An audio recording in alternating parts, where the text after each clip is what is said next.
En el corazón de la Ciudad de México, justo a la entrada del bosque de Chapultepec, sobre el Paseo de la Reforma, se levanta una torre de acero y cuarzo de 104 metros de altura que debía ser el orgullo de todo un país. Costó más de 1.100 millones de pesos, y hoy, mucha gente la conoce por otro nombre.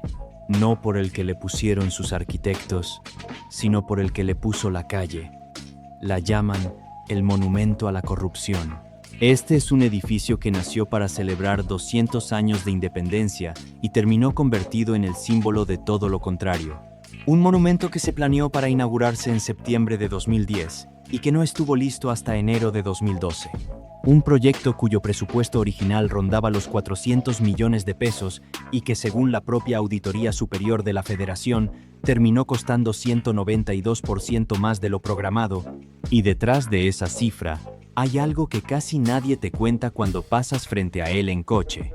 Hay una pregunta incómoda que lleva más de una década sin respuesta del todo clara. ¿Cómo es posible que un monumento a la independencia se convirtiera en la prueba más visible de un desvío millonario de dinero público? Quédate, porque en los próximos minutos vas a entender exactamente cómo una obra que debía durar poco más de un año se alargó 2, cómo un presupuesto se triplicó paso a paso, y por qué un tribunal federal terminó ordenando que devolvieran cientos de millones de pesos al erario. Vas a ver los números, las fechas y los nombres, y vas a entender por qué a esta torre la gente le puso el apodo con el que hoy la conoce Medio México. Empecemos por el principio, porque el origen de esta historia ya tiene algo raro. La idea era construir un gran monumento para conmemorar el bicentenario de la independencia y el centenario de la Revolución Mexicana. Al principio se habló de un arco del bicentenario. Esa idea se dejó de lado sin una explicación pública clara. Y aquí aparece el primer dato que llama la atención. Según reportó La Jornada, 2 años antes de que se publicara la convocatoria para diseñar el monumento, ya se había creado un fideicomiso para manejar el dinero del proyecto, y a ese fideicomiso ya se le habían transferido más de 1.500 millones de pesos. Es decir, había dinero apartado y en movimiento antes de saber siquiera qué se iba a construir. Un monumento todavía sin forma, pero con la caja ya llena. Suscríbete al canal ahora. Aquí desarmamos este tipo de proyectos pieza por pieza, con las fuentes en la mano, y créeme, que este caso tiene piezas para rato. Una vez elegida la propuesta ganadora, se anunció que el monumento costaría alrededor de 393 millones de pesos y que estaría listo para el 21 de agosto de 2010, justo a tiempo para las fiestas del Bicentenario. La estructura sería imponente.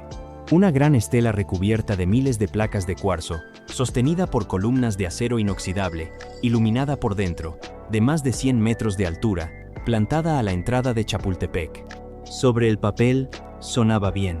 En la práctica, casi nada salió como se había prometido. Y aquí está el primer problema serio, el que lo desencadena todo. Cuando empezaron a construir, se toparon con que el terreno no aguantaba lo que habían diseñado. De acuerdo con lo que declararon después los propios responsables, no se habían hecho de forma adecuada los estudios de mecánica de suelo ni los de viento necesarios para cimentar una torre de esa altura. Traducido a lo práctico, empezaron a levantar un monumento gigante sin tener del todo resuelto cómo se iba a sostener. Tuvieron que excavar a mayor profundidad de la que el proyecto original había contemplado. Y cada cambio de ese tipo, en una obra pública, significa siempre lo mismo: más tiempo y más dinero. La pregunta evidente es cómo se pasa de 400 millones a más de 1.000, y la respuesta no es un solo salto, sino una escalera. El contrato original se modificó en 4 ocasiones distintas, y en cada modificación, el precio subía. Según los cálculos que recogió la prensa a partir de la Auditoría Superior de la Federación, el costo total terminó situándose entre 1.100 y 1.300 millones de pesos, dependiendo de qué conceptos se sumen. Pero aquí viene el detalle que más indigna a quien conoce el caso.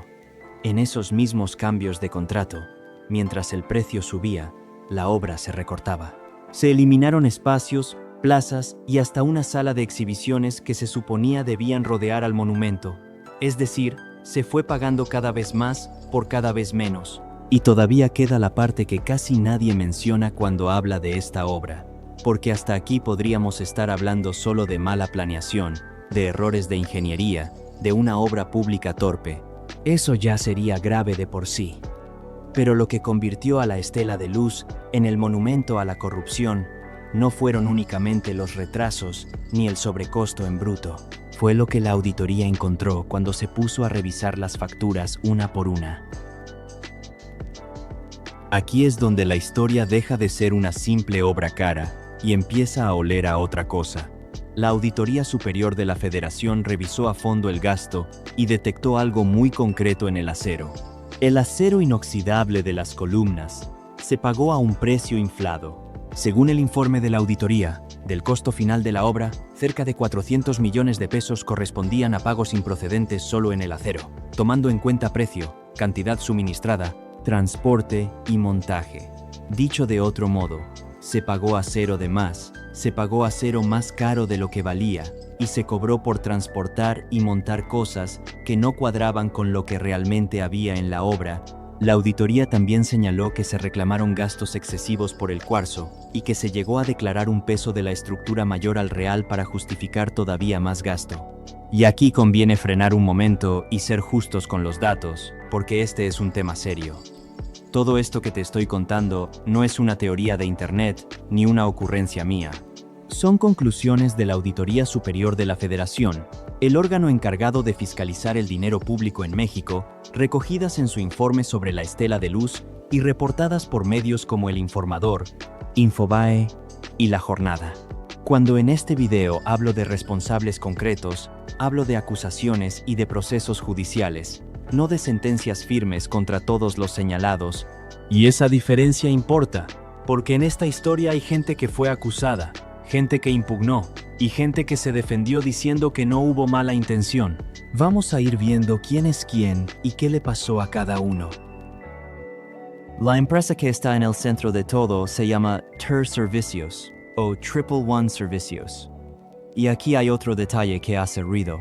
Según reportó la prensa, esta empresa era una filial de Pemex dedicada a la administración de bienes inmuebles, no a la construcción de monumentos.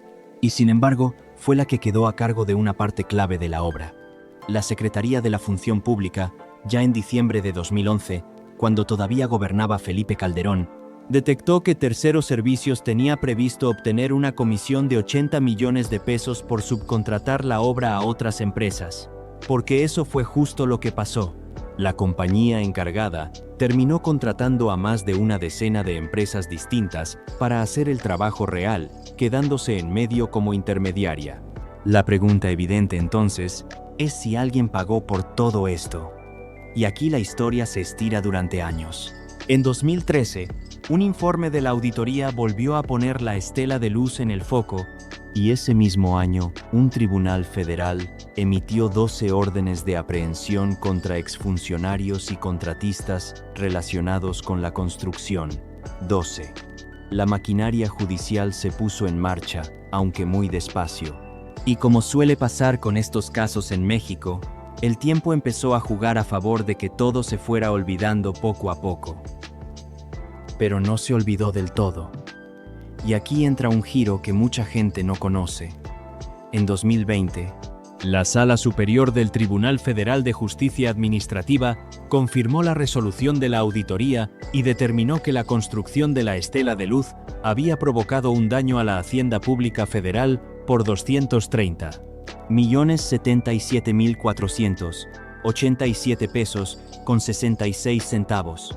Una cifra exacta, calculada hasta los centavos, de dinero público que según el tribunal se perdió por la incorrecta integración de precios y por diferencias en los conceptos de obra. Ese mismo año, el tribunal ordenó a 2 trabajadores de la filial de Pemex devolver alrededor de 447 millones de pesos, tras concluir que había habido una simulación en la compra de acero inoxidable a un costo más alto del real. Fíjate bien en esa palabra, porque no la elijo yo. La palabra simulación aparece en la resolución del propio tribunal. No hablamos de un simple error de cálculo. Hablamos de que, según la autoridad, se simuló una compra para justificar un pago más alto. Los 2 exfuncionarios señalados impugnaron la resolución. Argumentaron que no había habido daño a la hacienda pública, porque el dinero había salido de un fideicomiso y había sido pagado a terceros servicios, y como ambas partes pertenecían a la Administración Pública Federal, el dinero, en teoría, se habría quedado dentro del propio Estado. El tribunal desechó ese argumento y mantuvo la orden de devolver el dinero. Y todavía queda por explicar qué pasó con la oficina donde, según una denuncia, se habría cocinado buena parte de todo esto. Porque más allá de las columnas y del cuarzo, hubo una oficina administrando el proyecto, y esa oficina también dejó rastro en los papeles.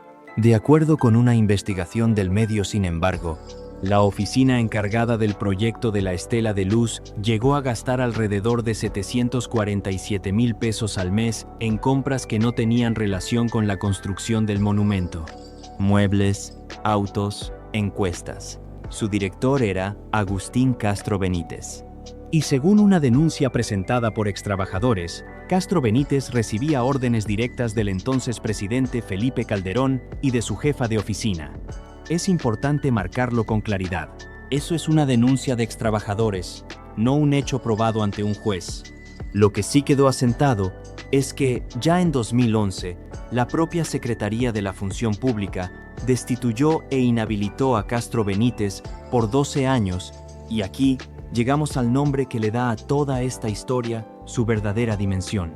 Porque en noviembre de 2019, un grupo de extrabajadores de terceros servicios, a través de sus abogados, presentó una denuncia ante la Fiscalía General de la República contra el propio Felipe Calderón. Lo señalaron como presunto responsable de delitos como abuso de autoridad y ejercicio indebido del servicio público en relación con el sobreprecio de la obra. La denuncia sostenía que el presupuesto autorizado inicialmente rondaba los 400 millones de pesos y que el costo total se disparó por encima de los 1.000 millones, con un retraso de unos 15 meses. Y aquí es obligatorio dar la otra versión, porque este canal no está para dictar sentencias por su cuenta. Felipe Calderón respondió con un comunicado en el que negó categóricamente haber incurrido en acto alguno de corrupción en la construcción de la Estela de Luz.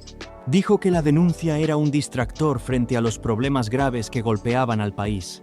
Aseguró que el proyecto había sido decidido por un jurado designado entre el gobierno federal y el de la Ciudad de México, de manera independiente, y sostuvo que los errores en la ejecución provocaron los retrasos y el aumento de costos, pero que en ningún momento fueron actos premeditados de corrupción.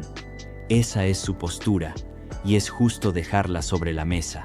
Hasta la fecha, la acusación penal en su contra por este caso es eso, una acusación, no una condena. La pregunta que queda flotando entonces es ¿por qué a este monumento en concreto se le quedó pegado el apodo? Porque obras caras y con retrasos ha habido muchas en México. Y aquí la respuesta tiene que ver tanto con los números como con el símbolo. En noviembre de 2019, el presidente Andrés Manuel López Obrador dijo públicamente que le gustaría ponerle a la Estela de Luz una placa que dijera Monumento a la Corrupción. Dijo que no sería levantar ningún falso, porque existían los papeles de cuánto se había estimado que costaría y cuánto terminó costando de verdad. Cuando el presidente del país en turno se refiere así a un monumento levantado por su antecesor, el apodo deja de ser una broma de redes sociales y se vuelve parte de la historia oficial del edificio. A ese apodo se le sumó otro más burlón, el de la suavicrema, por su parecido con la galleta, y durante años la explanada del monumento se convirtió en punto de protestas. Se propuso convertirla en un memorial para las víctimas de la violencia, y más recientemente ha sido escenario de manifestaciones de mujeres que exigen justicia por las desaparecidas. La obra que se pensó como símbolo de orgullo nacional terminó siendo una y otra vez un lugar de reclamo. Y por eso, cada cierto tiempo, la Estela de Luz vuelve a ser noticia. En 2023, la Fiscalía General de la República anunció la detención de un arquitecto, identificado solo como Domitilo, acusado de uso indebido de atribuciones y facultades en la construcción del monumento. Según las autoridades, la investigación seguía abierta y abarcaba a otros posibles responsables cuyos nombres no se habían detallado. Más de una década después de inaugurada, la torre seguía generando expedientes y detenciones. debía costar unos 400 millones de pesos y estar lista en 2010. Terminó costando más de 1.100 millones, se inauguró con 15 meses de retraso y la Auditoría Superior de la Federación concluyó que costó 192% más de lo programado. Un tribunal federal determinó un daño al erario de más de 230 millones de pesos, ordenó devolver cientos de millones por una compra de acero que calificó de simulación y hasta hoy hay procesos abiertos y un expresidente denunciado que niega toda responsabilidad. Esa es la historia detrás del apodo. No un rumor, sino una suma de informes, sentencias y denuncias que se fueron apilando durante más de 10 años frente a los ojos de todos. Suscríbete si no sabías que la Auditoría Superior de la Federación concluyó que la estela de luz costó 192% más de lo previsto y que un tribunal ordenó devolver más de 400 millones de pesos por una compra de acero considerada una simulación. Hasta la próxima.